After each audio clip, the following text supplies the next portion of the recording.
Hello, I'm Frank Buckholz. I'm the North Langley Community Director for the Greater Langley Chamber of Commerce. The Chamber is doing a series of videos with candidates in the federal election, which has now been called, and for the two ridings of Cloverdale Langley City and Langley Aldergrove. With me is Tamara Jansen. Tamara, you're running for the Conservative Party in Langley Aldergrove, or pardon me, Cloverdale Langley City. Thank you for coming and welcome. Well, thank you very much for having me. I really appreciate that. That's wonderful. Tell us a little bit about yourself and why you decided to throw your hat in the federal election ring this time around. Okay, well, you know what? I've been a farmer for 30 years here in Langley, and politics is not on the horizon. But we met in 2015. We met Mark Warawa because he wanted to rent our milking parlor for his office for the election, and we're like, this is interesting. And the more we got to know Mark, the more we found him to be a man of incredible integrity. And he asked me, and my husband also got involved at the board level. And eventually he asked me to become he was suggesting, try and be the financial agent.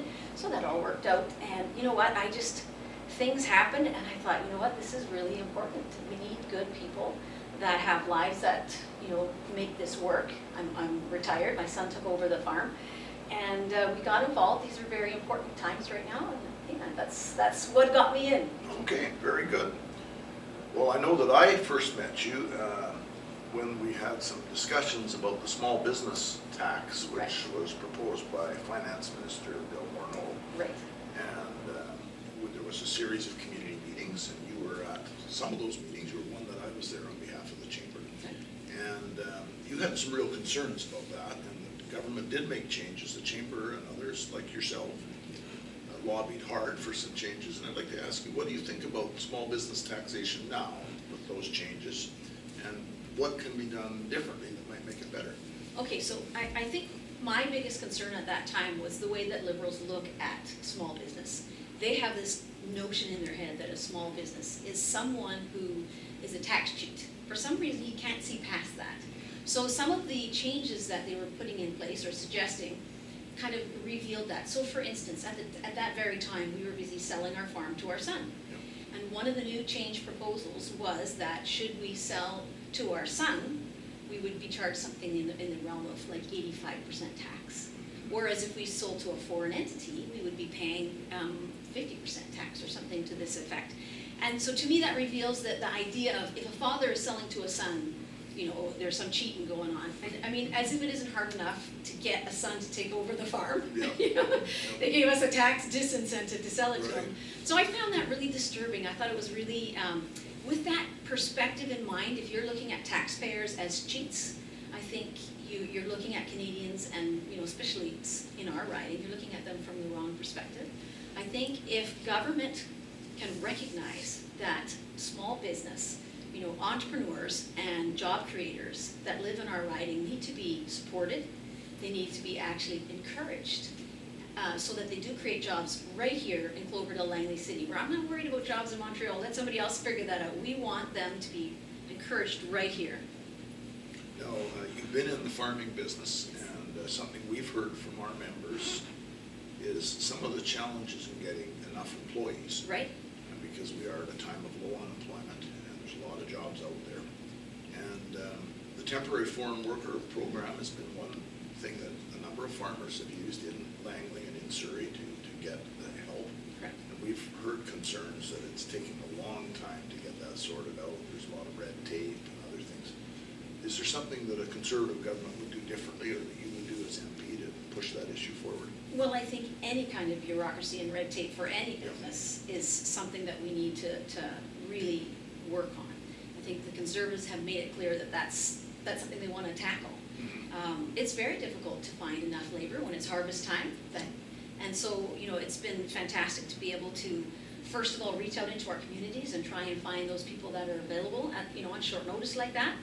And then I think it's really important that we do absolutely make it easier for farmers to find help, because we cannot take in the harvest if we don't have help. Yeah. It's very labor intensive what we do. Exactly. Now, an issue that is of concern to both chamber members and the community at large, I think, is the whole issue of housing. We have very expensive housing in the Lower Mainland, and It's hard for younger people to buy a home, buy their first home especially. Right. And the federal government has brought in a national housing strategy. The CMHC has also imposed a stress test.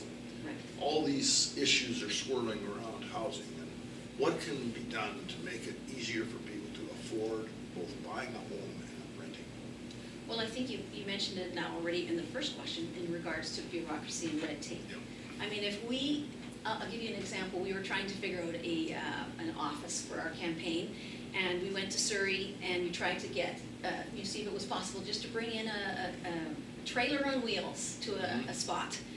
And they said, well, we're really sorry, Tamara, but it's going to take, I think they said $30,000 and up to 6 months to get permission. And we were just shocked.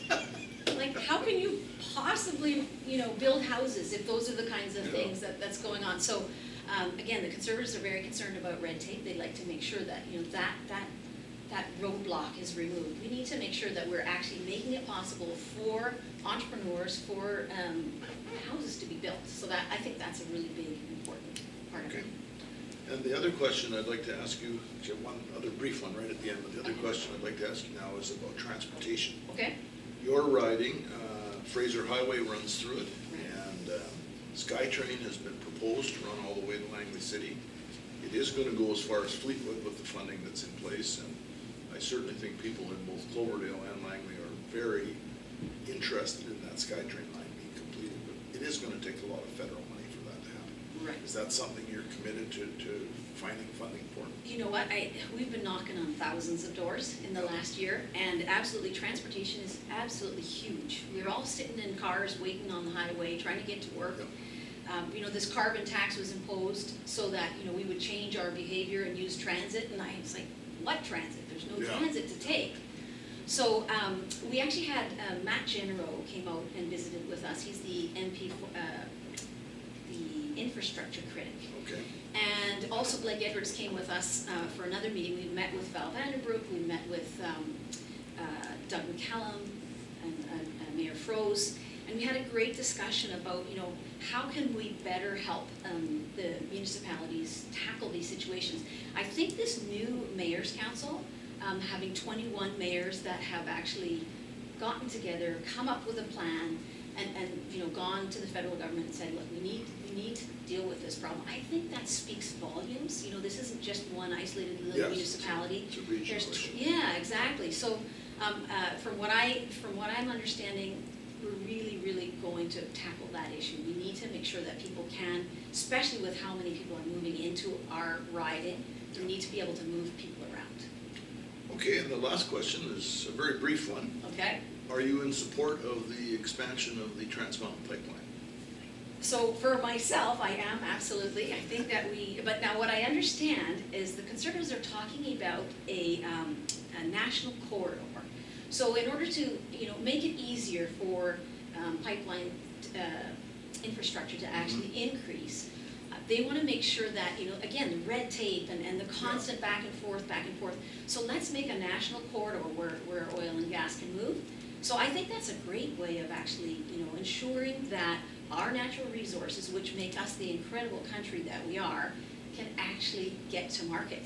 So there you go. Good. Thank you very much, Tamara. Yeah, it's a pleasure. Thank you very much. Yeah. Great. You bet.